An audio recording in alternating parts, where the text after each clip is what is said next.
자, 하나님께서는요, 우리를 하나님의 사람으로 더욱더 성장시키길 원하십니다.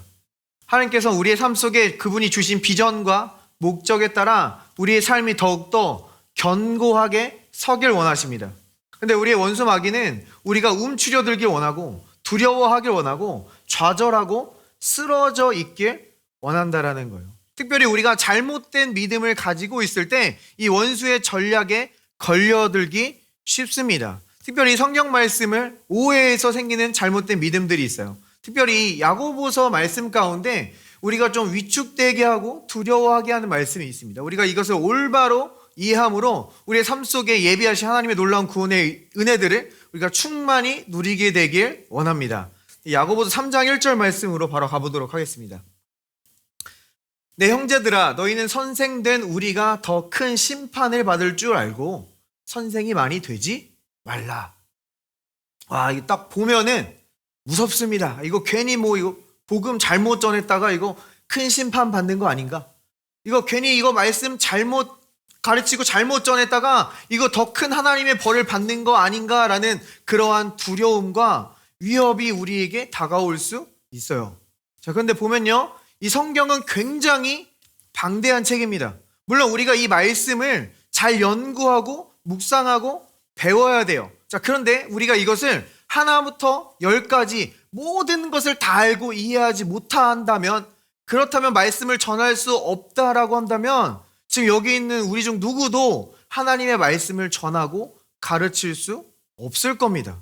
그런데 반대로 다른 성경에서는요, 성령님이 친히 우리를 가르치신다라고 말해주고 있고요. 그리고 예수님께서도 명령하시기를 내가 분부한 모든 것을 가르쳐 지키게 하라, 우리에게 말씀해 주셨어요. 그리고 히브리서에도 보면요, 때가 오래되어서 너희가 선생 되었을 터인데 너희가 아직도 이 단단한 음식을 먹지 못하고 무른 음식을 먹고 있는 그 교인들에게 지금 너희가 선생이 되어야 한다라는 말을 해주고 있다는 겁니다. 그러므로 여러분들은요, 언제든지 이 말씀을 통해 만난 예수 그리스도를 전하고 가르칠 수 있는 줄 믿습니다. 여러분이 말씀을 통해 예수님을 전할 때, 복음을 나눌 때 거기는 하나님의 구원의 능력이 나타난다라는 거예요. 거기서는 영광에서 영광으로 변화하는 놀라운 하나님의 역사가 나타난다라는 겁니다. 절망하고 낙심한 자가 여러분이 말하는 그 말을 통해서 소망을 얻고, 우울하고 침울했던 자에게 하나님의 평안이 임하는 하나님의 놀라운 구원의 능력이 나타나기 때문에 사단은 그것이 두려워서 여러분을 위축되게 하고 함부로 말씀을 나누고 전하지 못하게 방해한다라는 거예요. 자, 그럼 이 말씀을 우리가 어떻게 온전히 이해할 수 있습니까? 이 말씀 보면요, 여기 선생에 해당되는 이 헬라어는 디다스칼로스라는 단어입니다.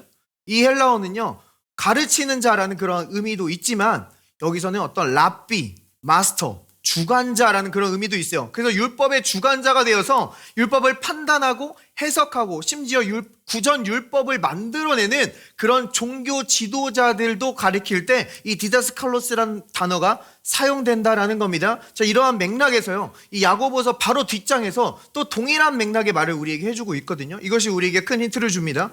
야고보서 4장으로 가보면요, 형제들아, 서로 비방하지 말라. 형제를 비방하는 자나 형제를 판단하는 자는 곧 율법을 비방하고 율법을 판단하는 것이라. 내가 만일 율법을 판단하면 율법의 준행자가 아니요 재판관이로다. 그러니까 이 율법을 가지고 형제를 정죄하거나 판단하지 말라라고 말해주고 있어요. 너 옳고 그름을 분별하지 말라는 게 아닙니다. 율법을 가져와서 그 율법의 기준으로 형제를 정죄하고 판단하지 말라라는 거예요. 왜냐하면 우리가 그 율법의 기준으로 형제를 정죄할 때 그 동일한 기준이 나도 찌를 것이기 때문입니다. 저 형제를 죄인이라고 말하는 그 율법의 기준이 나도 죄인이라고 말할 것이기 때문입니다. 우리는 율법 앞에 서면요, 그 누구도 죄인의 모습을 벗어날 수 없어요. 이 율법은 우리가 죄인됨을 알라고 우리에게 고안된 것이기 때문입니다. 자, 그런데요, 예수님 시대 당시 바리새인들과 이 서기관들, 종교 지도자들은 자신들이 이 율법을 다 지키는 사람이라고 여겼어요. 나는 율법을 잘 지키는 사람이야. 그래서 이 율법을 가지고 와서 다른 형제들을 정죄하고 판단합니다. 그런 자들에게 예수님이 어떻게 하셨어요? 그들에게 다가가 말씀하셨죠. 그들은 자신들이 가늠하지 않는다라고 여겼지만 너희가 마음으로 음욕만 품어도 너희는 가늠한 자니라. 너희는 율법을 어긴 자니라. 오히려 더 엄격한 심판과 판단의 기준을 그들 앞에 내려놓는 것을 보게 된다는 겁니다. 자, 보면요, 우리는 모두 율법 앞에 서면 죄인이에요. 그래서 주님은요, 우리가 죄인임을 알고 우리를 구원하시는 구원자 예수 그리스도께로 나아오길 원하시는 줄 믿습니다. 그러므로 여러분은 이 말씀을 통해서 언제든지 복음을 나누고 복음을 전할 수 있다라는 거예요. 여러분이 예수 그리스도를 전할 때 그곳에는 하나님의 일들이 나타난다라는 겁니다. 자, 물론요, 우리는 누구나 가르칠 수 있지만 특별히 잘 가르치는 은사를 받은 사람들이 있어요. 에베소서에 보면은 이 잘 가르치는 교사들을 교회에 선물로 주셨다라고 말해주고 있습니다. 이러한 잘 가르치는 교사들이 많이 세워지면 세워질수록 그 교회는 더 축복받게 되는 줄 믿습니다. 특별히 이 조셉 프린스 목사님 같이 이렇게 은혜의 복음을 잘 설명하는 그러한 교사들 때문에 우리가 복음을 더 잘 이해하고 우리가 그 복음을 잘 누릴 수 있게 된 거예요. 전 특별히 하나님께서 이 그레이스 하우스 가운데 그런 뛰어난 교사들을 세워주실 줄 믿습니다. 별로 안 원하시면 제가 다 받겠습니다. 네. 근데 물론 하나님께서 이 가르치는 은사를 말고도 여러 가지 다양한 은사와 비전과 목적들을 주셨어요. 그 은사들을 가진 여러분들은 교회의 복이 된다라는 겁니다. 교회의 축복이 된다라는 거예요. 근데 또한 이 교회가 여러분들에게도 축복이 된다라는 거예요. 이 교회가 이 세상에 축복이 된다라는 거예요. 하나님께서는요, 이 교회를 만물 위에 두셨다라고 말해주고 있어요. 이 교회를 통해 이 세상에 은혜를 흘려보낸다라는 겁니다. 이 세상이 점점 더 어두워지고 부패해져 가지만 그 가정에 여러분이 있기 때문에, 그 회사에 여러분이 있기 때문에, 그 모임에 그 세상 가운데 여러분이 있기 때문에 완전히 부패하지 않고 그곳 가운데 하나님의 특별한 은혜와 은총이 흘러갈 수 있도록 한다라는 거예요. 이 마지막 때에 세상은 더욱더 허물어져 가고 부서지는 일들이 일어나요. 그렇지만 그 와중에 교회를 통해서, 여러분들을 통해서 하나님께서 견고하게 세우시는 일들이 나타난다는 겁니다. 이 세상에 부패해지고 더욱더 어두워지는 일들이 나타나요. 그런데 여러분들을 통해서 빛나고 환히 비추는 일들을 나타내신다는 거예요. 지금 세상은 점점 더 어두워져 가지만 하나님께서는 이 교회를 통해서 이 율법의 영광보다 더 비교할 수 없는 그 은혜의 풍성한 영광을 놀라운 부흥의 역사 가운데 이 대한민국 땅에도 반드시 나타내실 줄 믿습니다. 하나님께서는 이렇게 여전히 세우시는 일들을 하고 계신다라는 거예요. 그래서 오늘 저와 함께 하나님께서 무언가를 세워가시는 말씀을 한번 나눠보도록 하겠습니다. 특별히 이 느헤미야를 통해서 이 예루살렘에 완전히 황폐해진 그 예루살렘 성벽을 재건하는 말씀을 한번 나눠봤으면 좋겠어요. 자, 근데 여기서 우리가 이 성벽을 세운다고 할 때요, 이것을 오해하지 말아야 될 것은 이것은 단지 어떤 교회 건물을 세우는 것을 의미하지 않습니다. 물론 그러한 사역을 포함할 수 있겠지만 성벽이 세워진다라는 의미는요, 나와 하나님과의 관계가 견고히 세워지고 하나님께서 내게 주신 가정이 견고히 세워지고 나의 비전과 목적이 분명히 세워지고 교회가 분명히 세워지는 내 삶의 전 영역이 견고하게 세워진다라는 의미를 가지고 있어요. 여기서 이 성벽이 세워진다라는 건요, 좋은 것들을 보호하고 귀중한 것들을 지키고 나쁜 것들을 막는다라는 의미예요.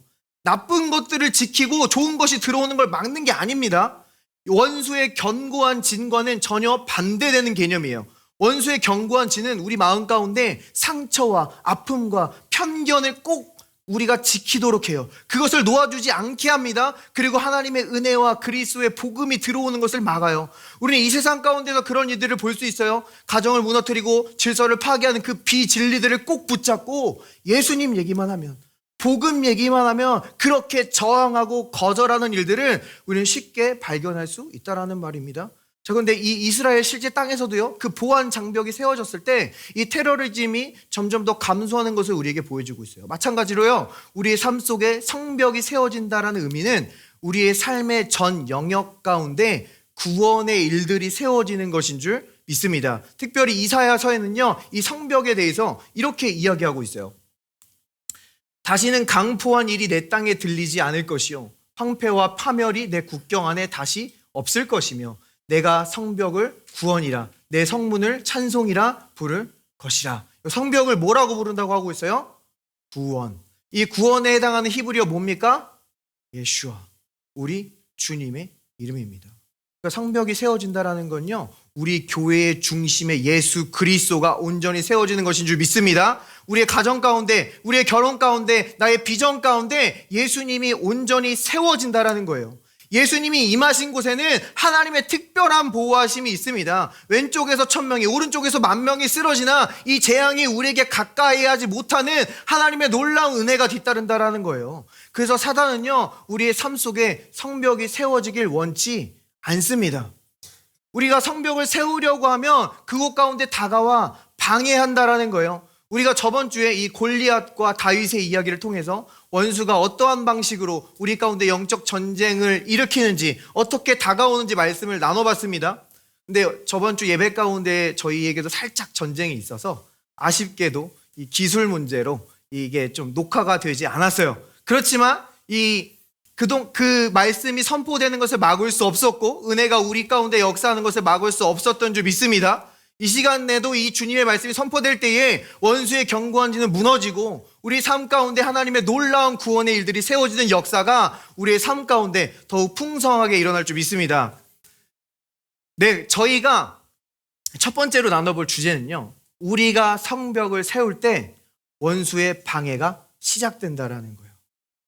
자, 우리가 어떤 가정에도 관심이 없고 비전도 교회도 관심이 없을 때는 우리 삶에 어떠한 방해가 없을 수도 있어요. 이미 원수의 진영 안에 있는 겁니다. 그런데 우리가 성벽을 세워갈 때, 예수 그리스도를 내 삶의 중심에 놓으려고 할 때, 내가 자녀를 세우려고 할 때 방해가 시작된다라는 거예요. 느헤미야도 보면요, 이 페르시아의 술 맡은 관원이었습니다. 어느 정도 직책도 있었어요. 어느 정도 평탄하다고 말할 수 있어요. 그런데 그가 이 성벽을 짓기 시작했을 때 그에게 방해가 시작되는 것을 성경은 우리에게 보여주고 있다라는 겁니다. 자, 그런데 우리는 분명히 알아야 돼요. 우리가 예수 그리스도를 중심에 놓을 때 내 삶에 다툼이 일어나고 분열이 일어나고 어떤 의심이 일어나는 것은 하나님이 여러분의 삶을 막는 게 아니라는 겁니다. 하나님이 여러분의 삶을 제한하고 있는 게 아니라는 거예요. 다툼의 근원자는, 이 분열의 근원자는 우리의 원수 마귀라고 말하고 있다라는 거예요. 주님은 우리가 그 방해 가운데 그냥 머물러 있기 원치 않습니다. 그 자리에 그냥 넘어져 있길 원치 않는다라는 거예요. 우리가 그 방해와 타협하지 않고 믿음으로 성벽을 세우길 원하시는 줄 믿습니다. 이 세상에서 여러 가지 말해요. 이제 다 1인 가구 시대야. 다 그냥 혼자 사는 거지 그냥 독고다이로 가는 거야. 이렇게 우리가 혼자 사는 것을, 분열을 그냥 타협하게 해요. 받아들이게 합니다. 아니 이 세대 차이를 어떻게 극복해? 이 부자지간이 어떻게 나아질 수 있겠어? 그냥 타협하게 한다라는 거예요. 아니 이 경기 침체가 이렇게 오래됐는데 하나님께서 나를 반성하게 하신다라는 이런 비전이 정말 이루어질 수 있겠어? 그냥 허황된 꿈 아니겠어? 우리가 그것을 받아들이게 한다는 겁니다. 그런데 하나님은요, 우리가 형통하게 원하시는 줄 믿습니다. 우리 영혼이 잘된 같이 범사가 잘되고 강건하게 원하시는 게 하나님의 뜻인 줄 믿습니다. 원수의 방해에 타협하는 게 아니라 우리가 믿음과 소망을 가지고 성벽을 세우길 원한다라는 거예요. 그래서 이 구원의 성벽을 말하고 있는 이 이사야 60장 가장 앞절을 보면요, 하나님은 우리에게 이렇게 선포하십니다. 일어나라, 빛을 발하라. 이는 내 빛이 이르렀고 여호와의 영광이 내 위에 임하였음이니라. 보라, 어둠이 땅을 덮을 것이며 캄캄함이 만민을 가리려니와 오직 여호와께서 내 위에 임하실 것이며 그의 영광이 내 위에 나타나리니. 자, 물론 이 말씀은 천년왕국 때 유대인들에게 이 예루살렘에 문자적으로 일어날 거예요. 근데 이 예언의 말씀은 이 마지막 시대, 이 어두운 시대와 연속성을 가지고 있다라는 거예요. 이 세대가 어둡지만 주님께서 복음을 통해서 우리에게 영광으로 임하셨기 때문에 여러분은 그 어두운 와중에 빛날 것이다 라고 우리에게 분명히 말해주고 있다는 겁니다. 그 예수님이 임재한 여러분의 삶에 대해서 또 어떻게 이야기하냐면요, 나라들은 내 빛으로, 왕들은 비치는 내 광명으로 나아오리라. 내 눈을 들어 사방을 보라. 무리가 다 모여 내게로 오느니라. 내 아들들은 먼 곳에서 오겠고 내 딸들은 안기어 올 것이라.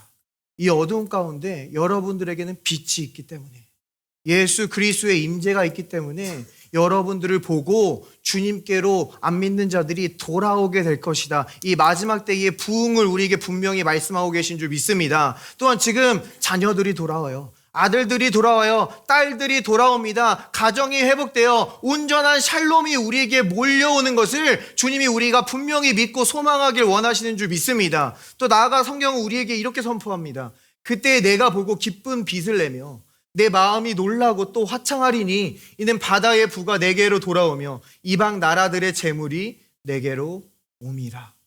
주님께서는요, 우리에게 물질적인 공급도 실제적으로 부어질 것임을 우리에게 말씀하고 계신 줄 믿습니다. 물론 우리가 물질주의가 되어서 우리 마음 가운데 물질에 완전히 사로잡혀서 살아가기 원치 않으시지만, 하나님께서는 이 마지막 때에 여러분들에게 풍성히 공급하셔서 여러분들을 통해 이 세상 가운데 하나님의 은혜가 흘러가기를 원하신다라는 거예요. 이 모든 것의 근원은 무엇입니까? 이 모든 것이 우리의 삶에 일어나는 이유가 무엇입니까?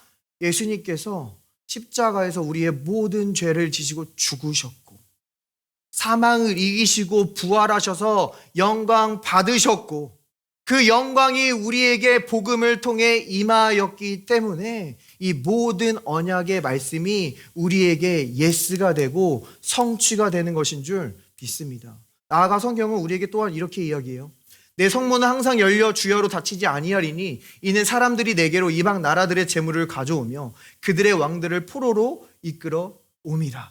자, 보면요, 하나님께서는 이 어두운 세상 가운데 많은 적들이 있는 그 원수의 목전에서 우리에게 상을 차려주시는 줄 믿습니다. 주님께서는 십자가로 이미 승리하셨고 그 패배한 적들을 우리의 발등상이 되기까지 그 승리를 우리에게 가져오고 계신다라는 거예요. 근데 우리의 성문이 지금 닫히지 않는데요.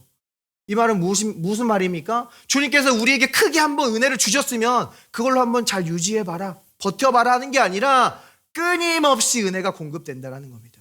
우리의 삶 속에서 승리를 경험하고 나서 승리 한번 했지, 잘 배웠지, 어디 이제 좀 잘 해봐라 하는 게 아니라 주님께서 끊임없이 우리에게 승리를 가져오고 계시다라는 거예요. 그 성문은 닫히지 않는다라고 우리에게 분명히 얘기합니다. 자, 그런데 아까 성벽은 구원이라고 했는데 성문은 아까 이사야서에서 뭐라고 했죠? 네, 다시 한번 볼게요. 내 성벽을 구원이라 내 성문을 찬송이라 부를 것이라. 우리의 성문은 닫히지 않습니다. 왜요? 예수님께서 십자가 그 골고다 언덕 위에 승리의 깃발을 세우셨기 때문에, 그분이 우리의 모든 죄를 용서하시고 우리가 그리스도 안에서 하나님의 의가 되었고 우리가 아직 죄인 되었을 때에 그분의 사랑이 그 십자가 위에서 완전히 확증되었기 때문에 우리의 상황이 어떠하든지 우리가 어디서 넘어졌든지 우리는 십자가를 바라보면 언제나 찬송할 수 있다라는 거예요. 끊임없이 찬송할 수 있다라는 거예요. 항상 기뻐하고 쉬지 말고 기도하고 범사에 감사할 수 있다라는 겁니다. 이것이 하나님의 뜻이라는 거예요. 우리의 찬송이 끊어지지 않고 하나님은 끊임없이 공급하는 것, 이것이 그리스도 안에서 우리를 향한 하나님의 뜻인 줄 믿습니다. 그래서 원수는요, 이 성벽이 견고하게 세워져서 어떤 사망의 것들과 부정의 것들과 악한 것들이 들어오지 못하고 오직 성문을 통해서 하나님의 은혜와 복된 것들과 승리만이 들어오는 이 상황을 원하지 않는다라는 거예요. 그래서 이 성벽이 세워지려고 할 때 원수의 방해가 시작된다라는 겁니다. 자, 이 느헤미야도요, 성벽을 세우려고 했어요. 유다 백성을 모읍니다. 성경은 이렇게 이야기하고 있어요.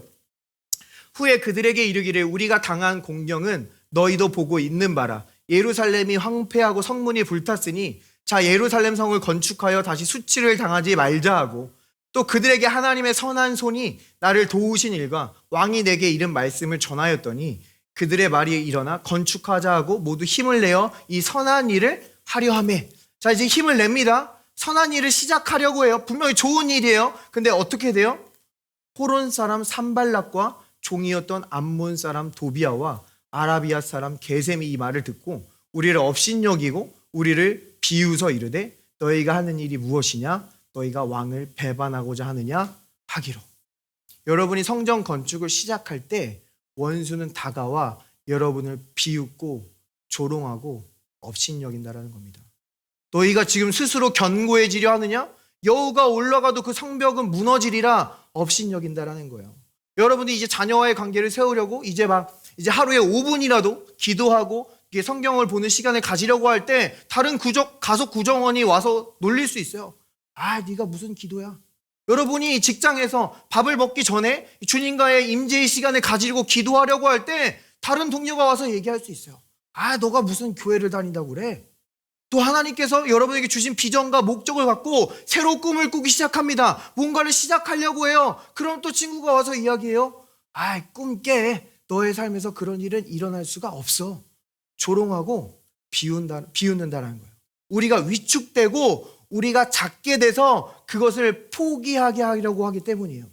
저도 이 은혜의 복음을 접하고 하나님께서 많은 은혜를 주시고 어떤 삶 속에 많은 일들을 일으키셨습니다. 그 와중에 또 목사 안수도 받게 되고 이전 교회도 나오게 되었어요. 근데 그 기간이 또 이제 팬데믹 기간과 겹치게 되었습니다. 그때 이 은혜의 복음을 가지고 뭔가 정말 많이 하고 싶었지만 할 수 있는 게 없었어요. 제한이 정말 많았습니다. 그래서 그냥 제가 할 수 있는 것은 그냥 번역해서 유튜브에 설교를 올리고 또 제가 복음을 전하는 영상을 이렇게 간간히 유튜브에 올리는 일이었습니다. 자, 그런데 그때 아직 팬데믹 초반이어서 결혼식이 가능할 때였어요. 그래서 어떤 결혼식에 가서 어떤 동생 사역자를 만났습니다. 근데 그 동생 사역자가 저한테 처음 한 인사가 이거였어요. 형님 유튜버 되셨다면서요? 이 뉘앙스가 굉장히 미묘합니다. 물론 유튜버가 나쁜 게 아니에요. 좋은 성향력을 끼치는 그런 좋은 직업일 수 있어요. 그런데 그 어떤 상황과 맥락을 비춰봤을 때 칭찬처럼 들리지 않았다라는 거예요. 뭔가 이 안에서부터 그 동생은 나쁜 의도로 한 게 아닐 수 있지만 이 안에서부터 조롱하는 목소리와 나를 어떤 비웃는 목소리들로 나를 작게 만들게 하고 나를 미약하게 만들려고 했다라는 거예요. 그때가 이 그리스하우스를 막 시작하기 직전이었거든요. 그때 정말 많은 목소리를 들었습니다. 그때 잠시 공백기가 있었는데 저 목사인데 교회도 안 나가. 저 믿음을 잃어버렸어. 저도 교회 나가고 싶죠. 다 이렇게 설명할 수는 없었지만 그런 굉장히 많은 목소리들과 어떤 비웃음들과 어떤 그런 목소리들이 나를 작게 만들고 위축되게 만들고 그 미약한 벽돌을 쌓지 못하도록 무너뜨리려고 했다라는 거예요. 자, 근데 그때 보면요. 돌아보면 그때 올린 것들 보면은 정말 미약합니다. 여우가 올라가면 정말 무너질 것 같아요. 그런데 그 작은 벽돌을 올리지 않았으면 지금 여기 이 은혜를 사모하시는 분들과 함께 모일 수 없었다라는 거예요. 어쨌든 미약하지만 양강나팔은 부러졌고 하나님께서 은혜의 용사들을 모아주셨고 우리가 함께 예배할 수 있도록 인도하신 줄 믿습니다. 하나님께서 이제 시작하셨어요. 놀라운 일들을 계속 해나갈 거예요. 그런데 원수는 우리의 그 작은 시작을 비웃는다는 거예요. 우리의 그 작은 시작을 조롱한다는 겁니다. 우리의 성벽이 세워지는 것이 그에게 두렵기 때문이에요. 자, 그래서 여기서도요, 느헤미야가 성벽을 지려고 할 때 이 대적들은 나타나서 비웃고 조롱합니다. 그런데 느헤미야는요, 다르게 반응하는 것을 볼 수 있죠. 근데 먼저 이 느헤미야의 이름을 한번 살펴볼게요. 원수는 이렇게 조롱합니다. 비웃어요. 근데 이 느헤미야의 이름을 살펴보면요, 느헤미야 이름의 뜻이 무엇입니까? 느헤미야예요. 야는 여호와 하나님의 이름이죠. 느헤미는 이 니함이라는 히브리어 어근을 가지고 있어요. 이것은 위로하다라는 뜻입니다. 그러니까 느헤미야는 위로하시는 여호와, 여호와의 위로라는 그런 뜻을 가지고 있어요. 이 니함은요, 선지자 나훔의 이름에서도 발견됩니다. 동일하게 위로하다예요. 그리고 예수님께서 그 사역의 중심, 그 많은 사역을 행하셨던 가버 나훔에서도 동일하게 발견돼요. 이 가버는 카페르, 마을이란 뜻이고요. 나훔은 위로, 즉 위로의 마을이라는 겁니다. 자, 그러면 이 성경에서 위로자는 누굽니까? Comforter. 개역개정 성경에는 보혜사로 등장하죠. 우리의 성령님으로 우리가 많이 알고 있어요. 근데 성령님은 또 다른 보혜사예요. 그 원래 보혜사는 누구예요? 원래 Comforter? 우리 그 말을 직접 하신 예수님이라는 겁니다. 예수님이 우리의 위로자라는 거예요. 그러니까 우리는 이 느헤미야의 이 장면들을 통해서 우리를 위로하시는 우리 주님의 모습을 발견할 수가 있다라는 겁니다. 자, 먼저 그것을 살펴보기 전에 이 가버나움, 이 위로의 마을 가운데서 원수가 조롱할 때 우리의 위로자께서 우리를 어떻게 위로하시는지 먼저 발견해 보길 원합니다. 이 가버나움에서 4명의 친구들이 있었어요. 이 친구들에게는 중풍병자가 있었습니다. 걷지 못했어요. 그래서 이 친구들은 결심하게 돼요. 이 친구를 주님께로 데려가리라. 반드시 낫게 하리라. 그래서 이 친구를 침상째 메고 주님 앞으로 달려가기 시작합니다. 마음이 어떤 벅차오르기 시작해요. 이제 곧 주님을 만나면 나을 것 같아요. 그런데 그들의 한계를 만나요. 주님 앞에 모인 많은 사람들 때문에 더 이상 주님께 가까이 나아갈 수가 없는 거예요. 그 문이 완전히 막혀 있어요. 이 공간적인 한계를 만나고 그들의 체력의 한계를 만나고 이 주님께 더 이상 나아갈 수 없다는 판단이 들었습니다. 그들의 안에서는 여러 가지 목소리들이 올라올 수 있어요. 거봐. 그러면 그렇지 뭐. 너가 친구를 어떻게 낫게 할 수 있겠어? 주님께 나아가는 길이 쉬운 줄 알아? 넌 이번 생에 그 치료하는 길은 글렀어. 꿈꾸지 마. 여러 가지 조롱의 목소리들이 올라올 수 있어요. 그런데 이 친구는 포기하지 않았다라는 거예요. 갑자기 그 지붕 위로 올라갑니다. 지붕을 뜯어내요. 그리고 위에서부터 아래로 그 친구를 예수님 발밑에 내려보냅니다. 이것은요, 그 친구들이 한계를 넘었다라는 거예요. 공간적인 한계를 넘어 예수님 앞에 나아가는 모습을 보여줍니다. 예수님은 이것을 보고 어떻게 얘기해요? 그들의 믿음을 보시고라고 이야기해요. 그러니까 그들이 믿음으로 그들의 한계를 뛰어넘는 모습을 보고 계신 거예요. 그들의 믿음을 보시고 중풍병자에게 또 뭐라고 말씀하시냐면 내 죄 사함을 받았느니라. 자, 이 말씀을 하시니까 갑자기 바리새인들이 달려듭니다. 아니 당신이 누구길래 죄를 사합니까? 이거는 신성모독 아닙니까? 하나님 외에 누가 죄를 사할 수 있습니까? 원수들은요 지금 주님 앞에 나와서 주님께 한계를 긋는 거예요. 당신은 죄를 사할 수 없습니다. 당신은 여기까지입니다. 그를 비웃고 조롱한다라는 거예요. 자, 근데 그들에게 주님께서는 어떻게 반응하셨어요? 이 원수들은요 늘 조롱해요. 예수님 십자가에 못 박혔을 때도 예수님 남들은 구원한다고 하면서 왜 자신은 구원하지 못합니까? 뛰어내려 보세요. 뛰어내리면 내가 당신을 믿을게요. 조롱의 목소들이 끊임없이 울려 퍼진다라는 거예요. 근데 그런 그들을 향해 주님은 이렇게 말씀하십니다. 내 죄 사함을 받았느니라 하는 말과 일어나 걸어가라 하는 말이 어느 것이 쉽겠느냐. 그러나 인자가 땅에서 죄를 사하는 권세가 있는 줄을 너희로 알게 하리라 하시고 중풍병자에게 말씀하시되 내가 내게 이르노니 일어나 내 침상을 가지고 집으로 가라 하시매 모든 사람이 놀라 하나님께 영광을 돌리며 심히 두려워하여 이르되 오늘 우리가 놀라운 일을 보았다 하느니라. 원수들은 조롱했어요. 당신은 죄를 사할 수 없습니다. 여기까지가 한계입니다. 이것을 넘어갈 수 없어요. 못해요. 나약해요. 그런데 우리 주님은 뭐라고 해요? 내가 권세가 있는 줄 알게 하리라. 우리도 소망을 가지고 나아갈 때 우리의 한계를 만날 때가 있습니다. 우리 시간의 한계, 나의 체력의 한계, 나의 지혜의 한계를 만날 때가 있어요. 원수의 목소리들이 올라옵니다. 그럼 그렇지 뭐 너가 이것을 어떻게 해낼 수 있겠어? 너의 삶 속에 이것이 어떻게 실현될 수 있겠어? 조롱의 목소리가 울려와요. 그때 우리 주님께서 위로하는 방식은요, 너 조롱당했니?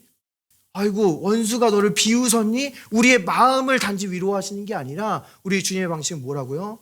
내가 권세가 있는 것을 알게 하리라. 이 위로의 마을에서 우리의 위로자가 우리가 조롱받을 때 위로하는 방식은 그의 권세를 나타내는 것인 줄 믿습니다. 우리가 오늘 이 자리에 나올 때 우리 삶의 많은 한계를 마주해서 절망하는 마음으로 나와왔을 수 있어요.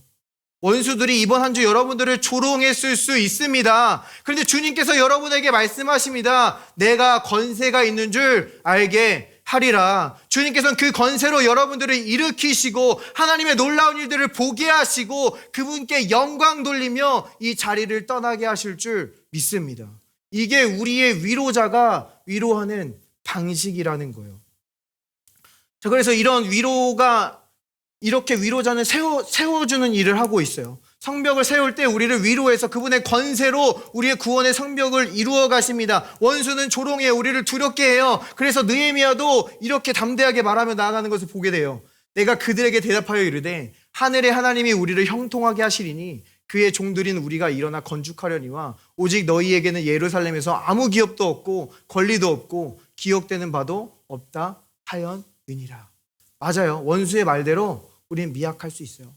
내가 올린 이 벽돌이 여우가 올라오면 넘어지는 것처럼 보일 수 있어요. 맞아요. 내가 도전하기엔 너무 늦은 시기일 수 있어요. 그런데 하나님이 친히 형통하게 하시리니 우리는 이 위로자와 함께 우리의 삶의 모든 영역에서 이 구원의 성벽을 세울 수 있는 줄 믿습니다.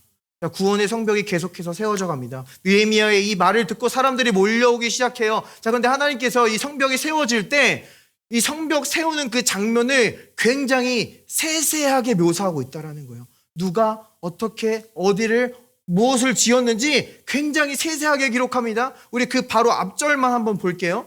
그때 대제사장 엘리야십이 그의 형제 제사장들과 함께 일어나 양문을 건축하여 성별하고 문짝을 달고 또 성벽을 건축하여 한메아 망대에서부터 하나네 망대까지 성별하였고 그 다음은 여리고 사람들이 건축하였고 또 그 다음은 이무리의 아들 삭굴이 건축하였으며 하나님은요 누가 양문, 누가 어문, 누가 옛문 세세하게 누가 어떻게 지었는지 기록합니다. 누구의 아들이 지었는지 또 누구의 딸들이 나왔는지 심지어 어떤 사람은 2군데 지었다고 해서 이름이 2번 기록되는 사례도 있어요. 어떤 사람은 직업이 상인인데 건축에 참여했다고 기록되고 있고요. 어떤 사람은 직업이 금장색인데 성문을 올렸다고 기록하고 있어요. 하나님께서는요 여러분이 그 세운 작은 벽돌 하나하나 그때 그 마음 하나하나 여러분의 그때 그 수고 하나하나를 땅에 떨어뜨리지 않으시고 세세하게 기록하시고 구원의 성벽을 이루어서 하나님의 영광에 참여하였음을 우리에게 반드시 나타내어 주시는 분인 줄 믿습니다. 이렇게 계속해서 성벽을 지어간다는 거예요. 성벽이 지어지고 있습니다. 그런데 원수의 방해도 점점 더 고도화되는 것을 볼 수 있어요. 처음에는 조롱하고 비웃기만 했습니다. 그런데 이들의 전략이 어떻게 돼요? 산발랏이 우리가 성을 건축한다함을 듣고 크게 분노하여 처음에 비웃기만 했는데 이제 원수가 분노하기 시작한다는 거예요.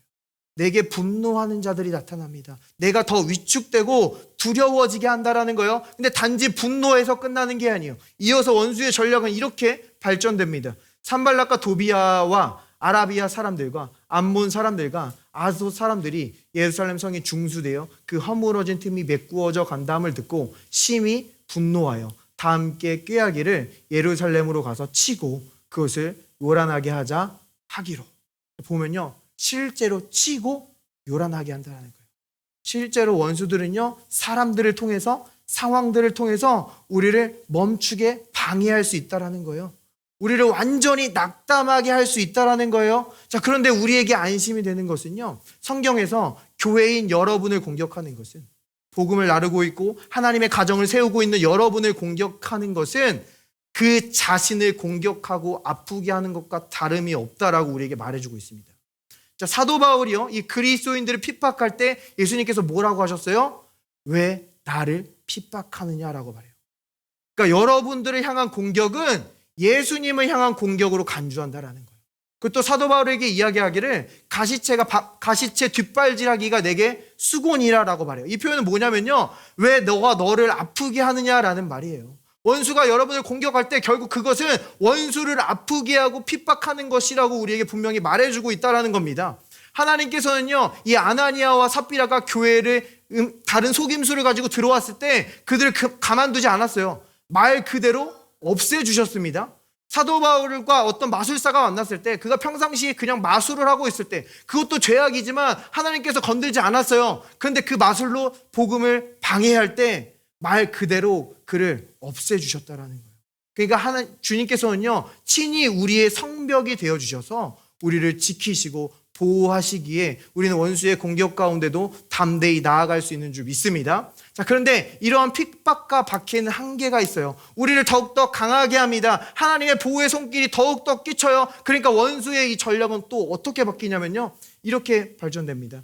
산발랏과 도비아와 아라비아 사람 게셈과 그 나머지 우리의 원수들이 내가 성벽을 건축하여 허물어진 틈을 남기지 아니하였다 함을 들었는데 그때는 내가 아직 성문의 문짝을 달지 못한 때였더라. 산발랏과 게셈이 내게 사람을 보내어 이르기를 오라 우리가 오노평지 한 촌에서 서로 만나자 하니 실상은 나를 해하고자 함이었더라. 자, 이제요 원수들이 이 유대 전체 성벽 전체를 공격하지 않습니다. 보면요 그 지도자 한 사람 느헤미야를 공격해요. 왜냐? 지도자가 넘어지면 그 모든 사역은 넘어지기 때문입니다. 그래서 이 마지막 때의 사단의 전략은요, 리더들을 공격합니다. 우리 가정의 리더, 우리 교회의 리더들을 공격한다라는 거예요. 갖가지 유혹으로 그들을 넘어뜨리려고 하고 평판을 어떻게든 깎아내려서 그들을 끌어내리려고 한다라는 겁니다. 우리는 이때에 우리의 리더들을 위해 기도해야 하는 줄 믿습니다. 그리고 단순히 어떤 핍박과 박해로만 다가오는 게 아닙니다. 지금 이들의 방법은 굉장히 건전해 보인다라는 거예요. 지금 온오평지에서 만나자라고 이야기해요. 자, 이 타협과 어떤 협상 테이블을 지금 꺼내는 거예요. 그리고 특별히 이 온오평지는요, 이 장인들의 골짜기라고 하는 근처에 있는 거예요. 그러니까 어떤 기술과 어떤 과학으로 우리 이거 한번 잘 의논해 보지 않을래? 어떤 원수와 타협하는 그림으로 손잡는 그림, 얼마나 도덕적이지 않습니까? 얼마나 선해 보이지 않아요? 자, 그렇게 원수는 우리에게 부차적인 선함을 더함으로 우리의 원래 목적과 비전을 산만하게 한다는 거예요. 자, 다 선하는 거라고 우리가 해야 되는 게 아니에요. 우리 선한 것들이 우리의 삶에 더해져서 우리의 삶을 바쁘게 할 때 우리의 원래 목적과 비전을 잃어버리는 경우가 있다라는 거예요. 느헤미야는요, 여기 다른 선한 일 하러 온 게 아니에요. 성벽을 지으러 온 줄 믿습니다. 우리의 삶 가운데도요, 여러분이 그냥 옳은 일이라고 다 해야 되는 게 아니라는 거예요. 하나님께서 여러분에게 하라고 주신 그 비전과 목적 가운데 하나님의 놀라운 공급과 보호하심이 있는 줄 믿습니다. 자, 그래서 이 대적들의 전술을 보면요, 특별히 이 산발랏 옆에 있던 그 도비아 있잖아요. 이 도비아는 유대와 결혼을 해요. 유대 족속과 결혼을 하고 그 유대 귀족들을 꼬드겨서 느헤미야를 배신하게 합니다. 그래서 이 느헤미야에게 다가가서 이 도비아가 이 선행을 많이 하는 자라고 계속해서 어필하게 한다라는 거예요. 성벽 짓는 것은 방해하지만 선한 일을 많이 하는 사람이라는 거예요. 그의 방향을 틀어버리게 한다라는 겁니다. 근데 이 도비아의 이름의 뜻이 무엇인지 아십니까? 토브, 야, 여호와는 선하시다라는 뜻이에요. 그러니까 여호와의 선하심으로 위장해서 좋은 게 좋은 거지 뭐. 이 느헤미야의 비전과 목적을 타협하게 하는 방식으로 다가온다는 거예요. 이 원수의 전략은요, 종교의 탈을 썼을 때 더 극대화되는 것을 우리에게 보여줍니다. 이어서 그는 이런 전략을 써요. 이후에 무에다벨의 손자 들라야의 아들 스마야가 두문불출하기로 내가 그 집에 가니 그가 이르기를 그들이 너를 죽이러 올 터이니 우리가 하나님의 전으로 가서 외소 안에 머물고 그 문을 닫자. 저들이 반드시 밤에 와서 너를 죽이리라 하기로 깨달은즉 그는 하나님께서 보내신 바가 아니라 도비야와 산발랏에게 뇌물을 받고 내게 이런 예언을 함이라. 자, 보면요, 이 스마야는 굉장히 신실해 보입니다. 하나님의 말씀을 전하는 자처럼 보여요. 그리고 여기 어떻게 나타나요? 자신도 어떤 대적들에게 쫓기고 있는 것처럼 집안에 칩거하는 모습으로 나타나요. 그러자 느헤미야가 찾아가요. 그러자 이 스마야는 얘기합니다. 야, 나도 쫓기고 있어. 지금 우리 하나님의 성전으로 숨지 않을래? 이게 하나님의 뜻이야. 이게 하나님이 내게 이렇게 말씀하셨어 라고 하면서 종교의 탈을 쓰고 하나님의 말씀인 것처럼 다가온다라는 겁니다. 자, 그런데요, 지금 느헤미야는 지금 도대체 어떻게 분별한 겁니까? 느헤미야가 분별할 수 있었던 이유는 이 말씀이 하나님의 말씀과 모순되기 때문이라는 거예요. 자, 느헤미야는요, 평민이었습니다. 제사장이 아니었어요. 그런 평민이 이 성전 가운데 들어갈 수가 없었다라는 거예요. 하나님의 말씀과 반대되었기 때문에 느헤미야는 이 예언을 분별할 수 있었고 그의 목적에 따라 나아갈 수 있었던 줄 믿습니다. 우리에게 하나님의 이름으로 다가오는 원수의 방해가 있어요. 하나님이 이렇게 말씀하셨어. 하나님이 이렇게 하라고, 하나님의 뜻이라고, 분명히 이렇게 해야만 한다고 하셨어. 종교의 탈을 쓰고 우리에게 다가올 수 있다라는 거예요. 너 이 질병을 위해 더 이상 기도하지 마. 그거는 이기적인 거야. 그냥 헌신해. 너 그 하나님의 꿈 꾸지 마. 너 지금 그렇게 번영하고 성공하는 거 그거 다 그냥 세상적인 욕심이야. 내려놔. 그리고 그냥 헌신해. 이렇게 종교의 탈을 쓰고 우리에게 다가와 우리의 목적과 비전을 흔들 수 있다는 겁니다. 그러면 여러분들은요, 여러분 안에 있는 성령의 평안의 컨펌과 함께 이 성경 말씀과 일치하는지 우리가 반드시 확인해야 되는 줄 믿습니다. 항상 여러분의 비전은 하나님의 말씀과 같이 흘러갈 수 있도록 되어 있다는 거예요. 자, 원수는 이렇게 여러 가지 교묘한 방식으로 우리에게 다가와 우리의 비전과 목적을 흔들려고 하고 있어요. 자, 그런데 그 이 원수가 여러분의 삶을 방해하는 그 원초적인 그 목적이 무엇인지 아십니까? 그 근원이 뭔지 아세요? 사실 이 산발락과 도비아가 등장할 때 성경은 이렇게 소개하고 있어요. 호론 사람 산발락과 종이었던 암몬 사람 도비아가 이스라엘 자손을 흥왕하게 하려는 사람이 왔다함을 듣고 심히 근심하더라. 여러분의 삶에 방해가 있습니까? 여러분은 하나님의 나라를 흥왕하게 할 사람들이라는 거예요. 여러분은 하나님의 교회를 흥왕하게 할 사람들이라는 거예요. 여러분의 가정을 흥왕하게 할 사람들이라는 거예요. 그 여러분을 보고 원수가 근심하기에, 심히 근심하기에 여러분의 삶 속에 방해들로 다가오고 있는 줄 믿습니다. 그러니까 두려워할 필요 없어요. 원수가 지금 근심하고 있다라는 거예요. 그러면 이 느헤미야는 이 영적 전쟁을 어떻게 승리로 이끌어냅니까? 이 느헤미야는 그냥 이 페르시아의 관원이라고 했어요. 그런데 갑자기 예루살렘 황폐한 소식을 듣게 되고 하나님의 언약을 기억하게 됩니다. 그리고 이 느헤미야가 이 놀라운 성벽 재건의 미션을 시작하는 그 시작을 성경은 어떻게 이야기하냐면 기도했다라고 말한다는 거예요. 기도했다. 성경은 이렇게 보여줘요. 주여 구하오니 귀를 기울이사 종의 기도와 주의 이름을 경외하기를 기뻐하는 종들의 기도를 들으시고 오늘 종이 형통하여 이 사람 앞에서 은혜를 입게 하옵소서 하였나니 그때에 내가 왕의 술 관원이 되었느니라. 여러분 삶 속에 성벽 재건을 시작하는 길은 기도인 줄 믿습니다. 여러분의 가정을 세우고 여러분의 비전을 세우는 것은 기도라는 거예요. 지금 여기서 느헤미야는 자신의 형통을 위해 기도했어요. 왜요? 우리가 형통하는 게 하나님의 뜻이기 때문이에요. 우리가 형통을 위해 기도한다라는 이 의미는요, 나의 형통이 나의 능력에 달려있지 않다. 나의 형통이 저 사람에게 달려있지 않다. 나의 상황에 달려있지 않다. 하나님께 달려있다라는 믿음의 고백인 줄 믿습니다. 하나님을 인정한다라는 거예요. 나는 할 수 없지만 하나님이 하신다. 하나님이 세우신다. 하나님이 이루신다. 그 하나님의 일에 우리를 기도로 동참하게 하신다라는 겁니다. 우리의 부르심은요, 기도의 부르심이에요. 여러분이 그 가정 가운데 있는 이유는, 그 회사 가운데, 그 모임 가운데 있는 이유는 그곳을 위해, 그 사람을 위해 기도하기 위함인 줄 믿습니다. 느헤미야는 페르시아의 술 관원으로서 자신이 이 자리에서 어떻게 기도해야 되는지를 분명히 알고 있었다라는 거예요.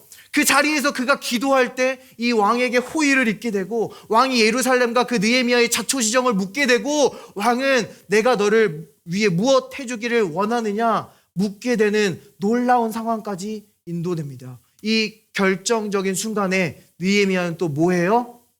기도했다라는 거예요. 성경은 이렇게 말해요. 왕이 내게 이르시되 그러면 내가 무엇을 원하느냐 하시기로 내가 하늘의 하나님께 묵도하고 느헤미야는 기도했습니다. 여러분 어떤 결정을 내리기 전에 기도할 수 있어요. 누군가 대화 가운데 그 짧은 시간에 기도할 수 있어요. 우리가 기도라고 하는 것을 각 잡고 오랜 시간 기도하는 그런 어떤 종교적인 관습을 떠올릴 수 있는데, 물론 오래 기도하는 게 나쁜 게 아니고 어떤 전쟁 중에 있을 수 있습니다. 근데 성경에 나오는 대부분의 기도는 짧은 기도였다라는 거예요. 그리고 그 짧은 기도는 굉장히 강력했다라는 겁니다. 우리는 어떤 사람들의 간증을 듣습니다. 내가 3일 금식 기도했더니, 내가 40일 작정 기도했더니 응답이 찾아왔다. 돌파구가 찾아왔다. 때로는 격려가 될 수 있지만 때로는 우리를 낙심시켜요. 왜요? 내가 3일이나 금식해야 응답을 얻을 수 있구나. 내가 40일이나 결단해야 돌파구를 볼 수 있구나. 자, 그런데 사실 그분들을요, 어떤 이틀 동안 믿지 못하고 있다가 마지막 날 믿게 돼서 응답됐을 수도 있다라는 거예요. 성경은 우리가 어떻게 길게 기도하라고 말하지 않습니다. 예수님도요, 어떤 기도가 적은 자들아, 금식이 적은 자들아라고 말씀하시지 않았어요. 믿음이 적은 자들아라고 말씀하셨다는 거예요. 그리고요, 우리에 대해 기도에 대해 말씀하실 때 이방인들처럼 중언부언하지 말라라고 말씀하셨어요. 그들은 말을 길게 해야 하나님께서 들으시는 줄 아느니라라고 우리에게 교훈해 주셨다는 거예요. 그러므로 우리는 그냥 믿고 기도하는 겁니다. 기도했으면 의심하지 않는 거예요. 기도는 어떤 율법과 종교 생활이 아닙니다. 구약에서 기도하라라는 그런 율법을 봤습니까? 우리에게 기도하라라고 율법과 명령으로 다가오신 적이 없다라는 거예요. 기도는요, 우리는 할 수 없고 그분은 할 수 있다라는 우리의 믿음의 고백인 줄 믿습니다. 기도는요, 은혜로 하나님께 받는 시간이란 거예요.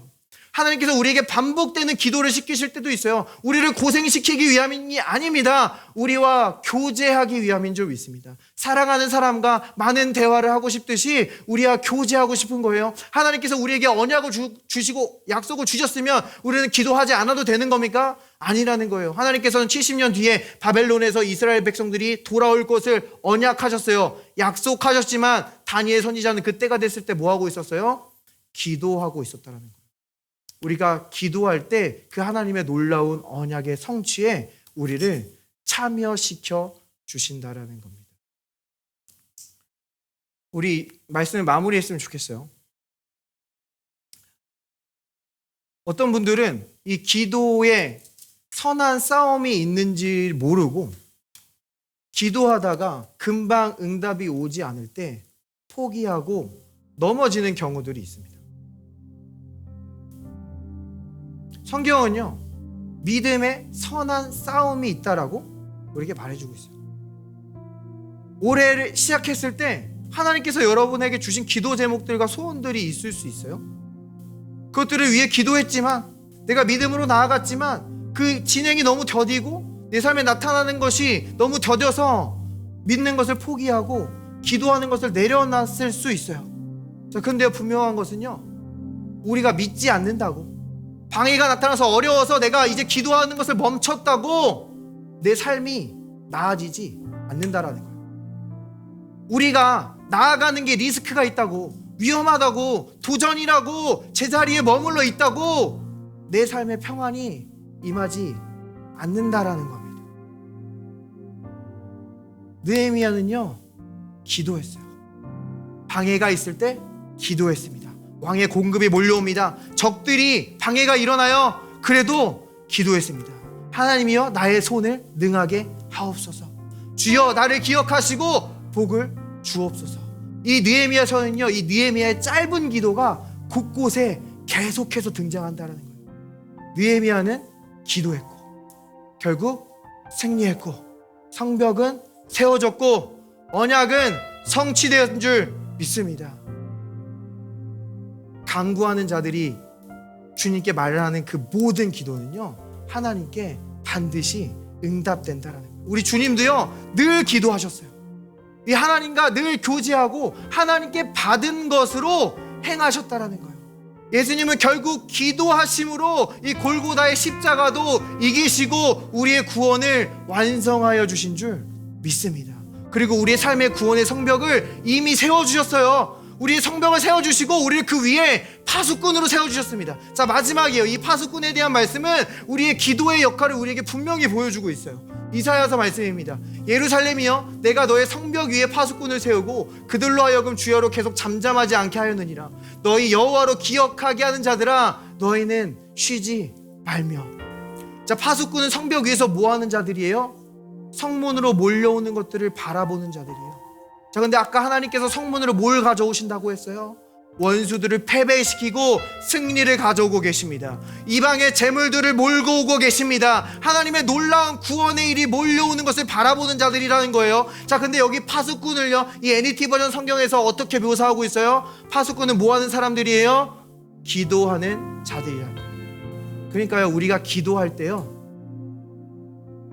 우리는 세상의 악함을 보는 게 아닙니다.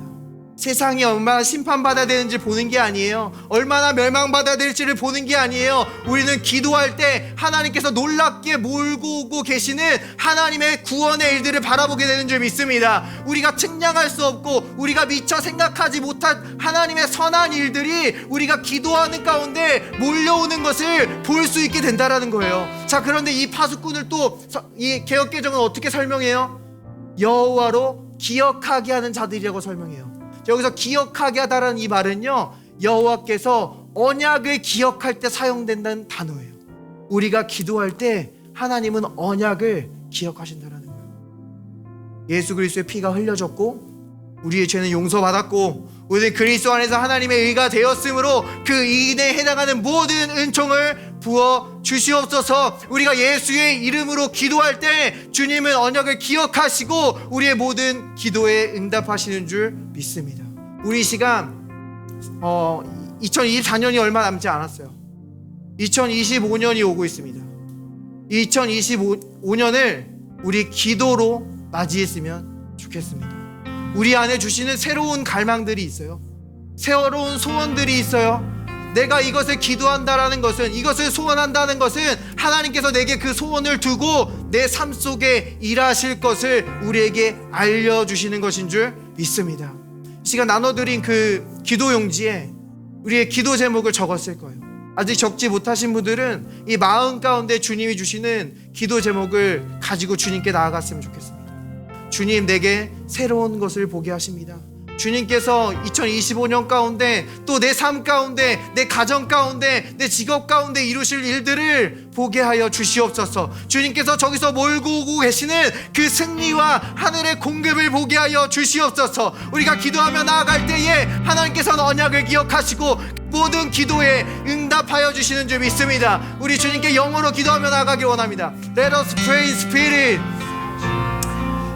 이 시간 우리를 낙담하게 하고 우리를 믿지 못하게 하고 우리의 기도를 멈추게 하는 모든 사단의 영은 떠나갈지어다. 주님, 이 시간 주님의 새 일을 보게 하시니 감사합니다. 우리가 이 기도로 나아갈 때에 주의 권세를 더하시사 우리의 이 새로운 한 해 가운데 주님이 일하시는 놀라운 능력과 구원의 일들을 보게 하여 주시옵소서.